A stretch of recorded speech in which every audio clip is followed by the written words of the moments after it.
everybody, it's Bunny, and today's video I hope you guys are going to enjoy. I have been getting a ton of questions lately about this room, about my dolls, about my uncommon objects, and a Swamp family member suggested that I do a video where I show you guys some things inside this filming room that maybe you've never seen before. I'm trying to remember everything that I have shown you guys over the years through my uncommon objects hauls. That is where most of the contents of this room came from, but I think that I have some things that you guys have never seen before. Really, I am making this video today because I missed you guys and I missed hanging out with you guys. I really do feel like I should do a tea vlog. I've been talking about doing it for the past couple of days to update you guys like 1 month later and how everything with my life and my channel has changed post the Shane Dawson collab. But I missed you guys, and so I still have a day or two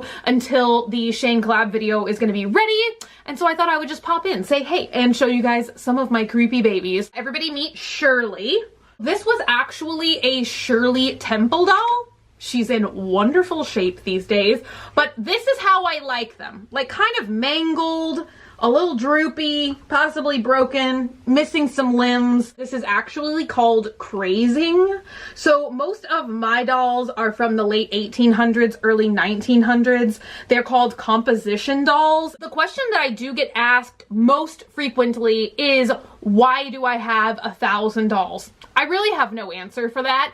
I don't know why I started collecting dolls. I really wholly disliked dolls when I was a kid. When I was little, I loved boys' toys traditionally, like action figures and anything that was like gross with like blood and guts, mutants, monsters. That's all I wanted to play with. Like my mom always, I think, wanted me to like turn into a girl that loved dolls and like cute little pretty girl things. And I just like never did. But then something flipped in me like when I was about 24, I want to say. Such an odd age, just plucking that out of the sky. And then I just became obsessed with collecting old dolls. I have very few dolls in my collection that are very modern or in like pristine condition. I like them like this. Like what are you looking at here? Or like this. Like what is this one looking at? I don't know, but it's just always looking heavenward. This tiny glove inside of a frame. This frame is probably about 2 inches, and I don't know why anyone would have this. I'm pretty sure a baby's hand is never this small. Comment down below though, I don't really know anything about babies. I feel like that's a question that I get asked the most is like the things in my room, do I know where they came from? Do I have a backstory? And pretty much the answer is no. Very few and far in between experiences. Like I'll have somebody who can say like, oh, I bought this in Chicago, or I came from Omaha. But other than that, I have no information on this. I personally like that. I do come from like a creative writing background, so I feel like oftentimes that's why I'm so inspired by these objects, is because I can just come up with little stories about them in my mind. It makes it more interesting to me. Let me know, would that kind of thing like drive you crazy? Like would you rather buy something knowing where it came from, or would you like the mystery of it all? Let me know your thoughts on that. Item is pretty heavy. It is actually made out of copper, so that's why it has these like various patterns to it. What is it called?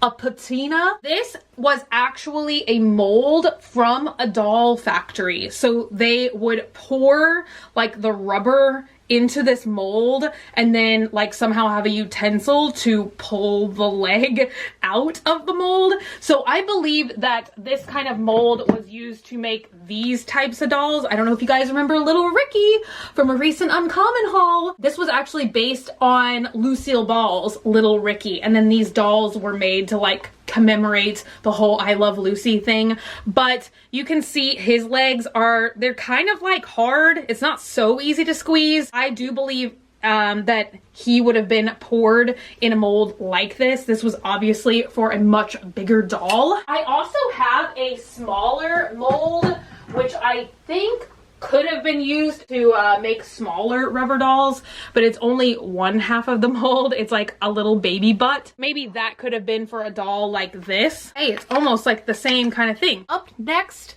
we have this little orphan. This is called Little Miss No Name. She was actually sent to me years ago by a swamp family member, and she lives in this room because she's so eerie, right? Like, don't you ever just look back on toys and be like, who was thinking that this was something to mass produce? I'm sorry, my darling, close your ears. But right, like some of them even had tears painted on their face, and it's just a sad concept. It's just a sad, nameless orphan doll. I feel like we should give ours a name. I feel like that would be just a nice thing to do. For the next items, we are going to the back wall, which is kind of where everything in this room lives. And I think most of the time in videos, this looks like a giant mirror back here. It's very reflective, but it's just glass in a cabinet. And I really do not open this much. Steve, the owner of Uncommon Objects, he came here to set this up. And he actually turned this cabinet into a whole assemblage piece and attached all of the items in here. It's like a scary process to open, honestly. Kind of like, oh, maybe don't do that. Oh, there we go. These are actually letters. This is something from a school in 1898. You know what? We'll show you this first off, because I feel like little squish peanut baby never gets enough love. Flat peanut baby lives. Put that on a headline. Under flat peanut baby is an entire stack of journals, diaries, all from the same guy. Really cool in my mind to just like own someone's personal diary. Now that I'm saying it out loud, that actually sounds like an invasion of privacy and like maybe kind of creepy, but it's all from the same person. And I'm just so fascinated that this guy kept such complete journals of his life for 5 years in a row. Pages and pages, double-sided handwriting. That is a lot of dedicated journaling in my mind. Maybe if you're an OG Swamp Family member, you will remember the summer that I got these, which might have been 2015. This was an object that I had been looking for forever, and these are actually tuberculosis therapy glasses. So in the 1800s, unfortunately, a lot of people got tuberculosis. It's a very sad story, but the people who survived needed glasses like this with green or blue tinted glass in it. Oh, gonna knock off my fake eyelashes. That it would kind of like protect their eyes from the sun, which, you know, today we would probably just call sunglasses. But there is a cool story why I love these things so much. I am really into like Wild West, like old saloon days. And so I actually learned a little bit of history that people were able to use tuberculosis therapy glasses as a way to cheat cards inside of like gambling houses. They would have a marked deck of cards that they would mark with a certain type of ink that could not be seen by the naked eye. But if you were wearing these tinted glasses, you could see the markings on the cards. So people would just come in wearing these tuberculosis therapy glasses, and you know, the card dealer would not suspect that the person was cheating because they're just like, oh, it's 1800s. Everybody has tuberculosis. So it was just kind of like a thing that people did to cheat the house and to basically cheat at cards and steal money right under people's noses. One of my newest objects that I forgot to show you guys. I meant to put these in my last Uncommon haul, but I somehow forgot to. But it's this really cool pair of homemade skates. So somebody actually took a pair of loafer tennis shoes, spray painted them silver, and then just attached these skates to the bottom of them. So I actually have another similar pair in here that I don't know if I've ever shown you guys before, but this is actually like kind of how roller skates started. You would just have a pair of skates with a leather strap, and you would just attach them to your regular shoes that you had. Do people still skate? That's what I want to know. It's kind of like maybe a dead art besides like if you're into roller derbies or something. It's just so weird how I feel like it was like roller skating, roller blading, and now no one cares anymore. If you guys know anything about me, You know I'm obsessed with hair dryers. So this is one of my favorite. It's kind of like a newer antique toy. It's called the Junior Hair Dryer. And it actually has like a button here and you push it and you will feel just the tiniest little bit of air. This next item is actually sealed up in this little jar. I started making like canned oddities where I would just collect like a bunch of little teeny tiny things and kind of make like a mixed media assemblage by shoving them in a mason jar. One thing I've been thinking about removing from here and displaying better, just because it's so cool and I feel like I never see it, is this strip of an oil painting. Why did someone cut a painting up? What is the meaning of this? You almost can't tell what it is, but if you look at it very closely, I bet you guys can see the paint and the brush strokes, and of course you can actually feel it. If you're touching it, it's crackled. You can see the canvas on the back. I would love to know, like, who was just there cutting paintings in tiny little squares? Why? Why did you cut this up? Up next, I have two hunks of glass to show you guys. Two rough, dangerously, possibly could cut you hunks of glass, but they look really cool. I have this giant piece of slag glass. I love it. It's kind of like a bluish greenish tint. And then I have these other two of similar colors. Slag glass actually dates back to the Victorian era. I'm not sure if these particular pieces that I have come from England or if they come from the States, but many factories were making like actual serving glasses, trays, lamps, all kinds of stuff out of this marbled looking glass. But then they would just have these hunks that never got used or somehow got broken off. I don't completely understand how these came to exist because I am not a slag glass maker, but I do know that they just look really cool. Tiny celluloid puppy. So basically he's just a very lightweight plastic, but for some reason he has like a walking cane and a top hat. This is a very, very fancy puppy, you guys. I don't know what he's up to. Who here remembers Alfred? I gotta go get him. He doesn't even live in this room. I just have to see how many Swamp family members remember Alfred. He used to really be my little Instagram sidekick and he would be in pictures every single day. I had to stop carrying him around though because Alfred is very fragile and all the time one of his little legs would become detached and I would have to take a ballpoint pin and like poke the string back in to keep all of Alfred's arms and legs attached to his body. Pretty important thing. So now Alfred just lives over in my bathroom, like kind of my vanity area where I do my makeup. Oh, this is an oldie but a goodie that maybe you guys have seen before, but it's Eggplant Man. Eggplant Man used to live in my old filming room, but he was in like a wall hanging chest like that, so I feel like you guys didn't see him much, but he is a handmade folk doll. He just looks really eggplantish to me. He has these little wimpy arms. Hello! And Eggplant Man is very fancy. He's wearing a coat with coattails.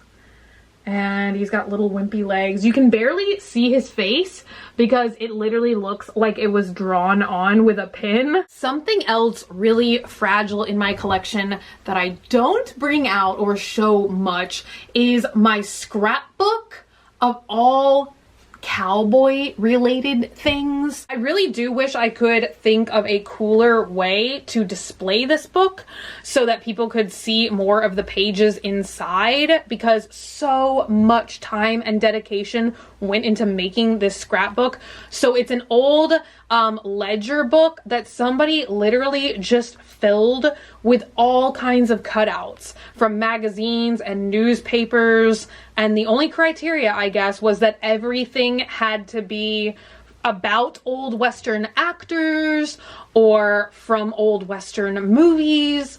And once again, I love stuff like that, so that's why I just thought this was totally cool. It kind of just sits on my shelf and it looks like this, and from the outside you're just like, what is this, a book? And then I'm like, no, it's gorgeous, it's filled with cowboys. I really want to change stuff up this year and really like change the layout of everything. I've never really considered the shelves completely decorated in this room. In my mind, they're unfinished. I still have a lot of work to do. The only thing that's like completed in my mind is this back wall. And even that, I kind of feel like I want a fresh start. I want to add new objects, change it all up. I feel like this room needs a transformation. I don't know. Can you guys even imagine like one of those like home transformation shows coming into this room? This is a job for Mr. Kate. This would be too much of a handful. Isn't that the one that does all the like YouTuber like room transformations? Like somebody just comes in here, runs out the other way. Like this is too much. One more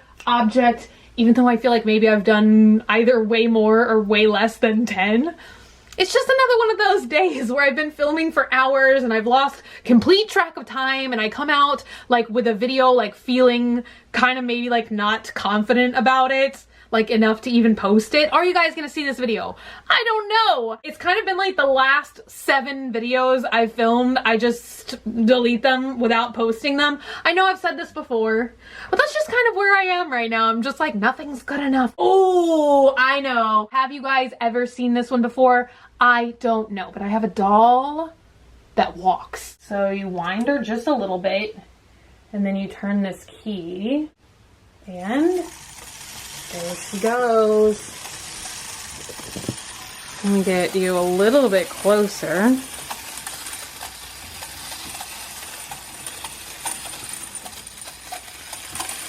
She reminds me a lot of, what is that movie with the automaton in it, I think is what they're called. Oh my gosh, it's gonna drive me crazy. I can't think of it now. But there she goes. I found her on Etsy a couple of years ago, and then my parents got her for me for Christmas, but under the suspicion that she would never move or never walk, because in the listing it said like, hey, I've got this doll, like you can wind it up and stuff and the gears will turn, but she doesn't really walk. Like she'll maybe just take like one little step forward and then fall. Then I got the doll for Christmas and I was like, ooh, let's just try and crank her up and see how far she'll go. And like literally she walks perfectly fine for me, and I wrote the Etsy seller back and I was like, oh my gosh, this doll is amazing. Like, you know, you just turn the key and she'll walk, walk, walk, walk, walk. And like this guy's mind was like blown, because I think he thought he was like selling something that like wasn't really working. And so a lot of dolls will come into my collection and people will just say like, hey, you know, you're buying this doll, the eyes won't open, or like all kinds of stuff like this, and like I will buy the doll and then the doll's eyes will just open like the next day. So crazy. I hope you guys enjoyed hanging out with me today for today's video. I swear the Shane collab video is coming. I struggle so much with making these like highly edited, better quality videos. Even sometimes if you want to make 1 or 2 changes, or you want to like change just the background music or the soundtrack or something, it like puts like 3 more hours on rendering and editing and exporting, and then it's just kind of like, oh, like this whole back and forth that sometimes literally takes days and days and weeks. I feel like I'm like no longer completely in control of my own destiny anymore. There we have it. But anyway, thank you guys so much for hanging out today and for watching. If you're not already and you'd like to be, hit that button down below, subscribe, become a member of the Swamp family, and give an alligator its wings. I love you guys so much, and I will see y'all very, very soon. Bye!